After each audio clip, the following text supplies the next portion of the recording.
നമസ്കാരം, മലയാളി വാർത്തയിലേക്ക് സ്വാഗതം. കുടുംബത്തൊഴിൽ തമാശ ജനപ്രിയ സിനിമകളിലൂടെ മലയാളികളുടെ മനം കവർന്ന സംവിധായകൻ ഷാഫി അന്തരിച്ചു. 56 വയസ്സിൽ സമ്മാനിച്ചത് സൂപ്പർ ഹിറ്റ് ചിത്രങ്ങൾ. അങ്ങനെ പ്രിയ സംവിധായകൻ സിദ്ദിഖിന് പിന്നാലെ അനന്തരവനും ജനപ്രിയ സിനിമകളിലൂടെ മലയാളികളെ ചിരിപ്പിച്ച സംവിധായകനുമായ ഷാഫി അന്തരിച്ചു. കൊച്ചിയിലെ സ്വകാര്യ ആശുപത്രിയിൽ 12:25 അന്ത്യം. മൃതദേഹം പുലർച്ചെയോടെ കൊച്ചിയിലെ വീട്ടിൽ എത്തിക്കും. രാവിലെ 10 മുതൽ കലൂർ മണപ്പാട്ടിപ്പറമ്പിലെ ബാങ്ക് ഹാളിൽ പൊതുദർശനത്തിന് വെക്കും. സംസ്കാരം വൈകിട്ട് 4 മണിക്ക് കലൂർ കറുകപ്പള്ളി ജുമാ മസ്ജിദ് ഖബർസ്ഥാനിൽ നടക്കും. തലച്ചോറിലെ ശസ്ത്രക്രിയയ്ക്ക് ശേഷം കഴിഞ്ഞ 7 ദിവസമായി അതീവ ഗുരുതരാവസ്ഥയിലായിരുന്നു അദ്ദേഹം. ഉദര രോഗങ്ങളും അലട്ടിയിരുന്നു. കല്യാണരാമൻ, ചട്ടമ്പിനാട്, മായാവി, തൊമ്മനും മക്കളും തുടങ്ങി ഹിറ്റ് ചിത്രങ്ങൾ സമ്മാനിച്ച കലാകാരനാണ് വിടവാങ്ങുന്നത്. വൺമാൻ ഷോ ആണ് ആദ്യ ചിത്രം. ഷാഫി, റാഫി മെക്കാട്ടിൻ കൂട്ടുകെട്ടിൽ പിറന്നത് ഹിറ്റ് ചിത്രങ്ങളായിരുന്നു.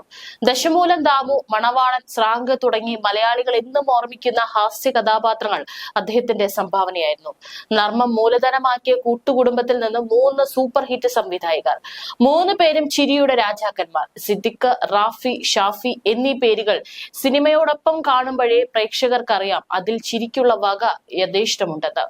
സഹോദരന്മാരായ റാഫിയുടെയും ഷാഫിയുടെയും അമ്മാവനായ സംവിധായകൻ സിദ്ദിഖാണ് കലാരംഗത്തേക്കും സിനിമയിലേക്കും 2 പേർക്കും വഴികാട്ടി. സംവിധായകർക്ക് പുറമെ ഒരു നിർമ്മാതാവും കുടുംബത്തിൽ നിന്നുണ്ടായിരുന്നു.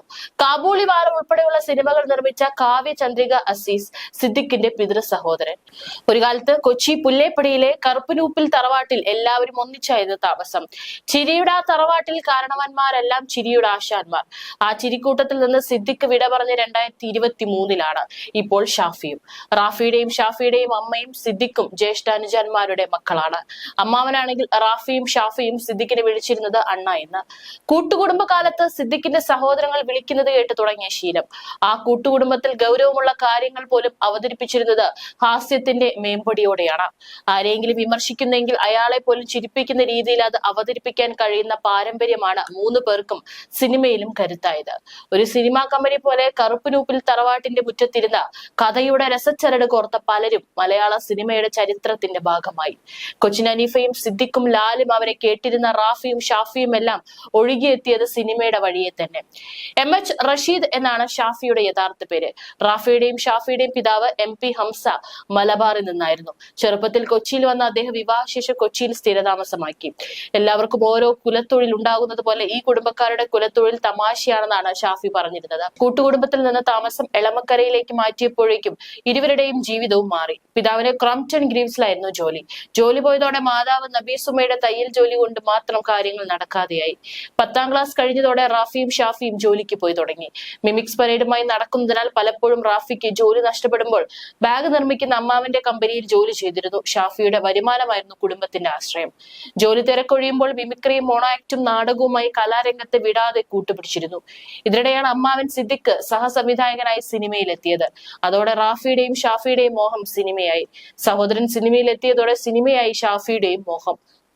റാഫിയുടെ ശുപാർശയിൽ ക്ലാപ്പ് ബോയ് ആയിട്ടാണ് തുടക്കം. പിന്നീട് 14 സിനിമകളിൽ സഹസംവിധായകൻ. അവിടെ നിന്ന് ഉയർന്നത് ഹിറ്റ് സംവിധായകനായാണ്. സിദ്ദിഖ് വഴിയാണ് റാഫിയും ഷാഫിയും മിമിക്രിക്കാരായത്. മിമിക്രിയുടെ ബാലപാഠങ്ങൾ പഠിച്ചതും സിദ്ദിഖിൽ നിന്ന് തന്നെ. സിദ്ദിഖ് എഴുതി കൊടുത്ത മോണാക്ട് അവതരിപ്പിച്ച റാഫി സമ്മാനം നേടി. അതേ സ്ക്രിപ്റ്റ് അവതരിപ്പിച്ച് ഷാഫിക്കും സമ്മാനം ലഭിച്ചു. പിൽക്കാലത്ത് സിനിമയിൽ 2 പേരും സിദ്ദിഖിന്റെ സഹായികളായി. ഇൻ ഹരിഹർ നഗർ മുതൽ കാബൂളിവാല വരെ റാഫിയും, ഹിറ്റ്ലർ മുതൽ ഫ്രണ്ട്സ് വരെ ഷാഫിയും സഹായിയായിരുന്നു. തൊമ്മനും മക്കളും കണ്ടിട്ട് നടൻ വിക്രമാണ് ചിത്രം തമിഴിൽ ചെയ്യാൻ ഷാഫിയെ ക്ഷണിച്ചത്. വിക്രമും അസിനും നായികമാരായ മജ തമിഴകത്തും ഷാഫിക്കും മേൽവിലാസം നൽകി. മായാവിയിൽ സലീം കുമാർ ചെയ്ത സ്രാങ്കും ചട്ടമ്പിനാടിൽ സുരാജ് വെഞ്ഞാറമൂട് ചെയ്ത ദശമൂലം ദാമുവും മലയാളത്തിന്റെ ചിരി അരങ്ങിലെ രാജാക്കന്മാരായി ഇപ്പോഴും വാഴുകയാണ്.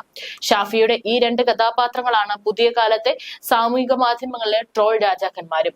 റാഫി നന്നായി വായിക്കുകയും ഭംഗിയായി എഴുതുകയും ചെയ്യും. സന്ദർഭത്തിനനുസരിച്ച് കുറിക്കൊള്ളുന്ന തമാശ പറയുന്ന ആളാണ് ഷാഫി എന്നായിരുന്നു 2 പേരെയും കുറിച്ച് സിദ്ദിഖിന്റെ വിലയിരുത്തൽ. റാഫിയും ഷാഫിയും പുതിയ സിനിമ ഒരുക്കുമ്പോൾ റിലീസിന് മുൻപേ കണ്ട് വിലയിരുത്തുന്നവരിൽ ഒരാൾ സിദ്ദിഖായിരുന്നു. പ്രേക്ഷകരുടെ പൾസ് നന്നായി അറിയാവുന്ന അദ്ദേഹത്തിന്റെ സർട്ടിഫിക്കറ്റ് മറ്റെന്തിനേക്കാളും വലുതായിരുന്നു.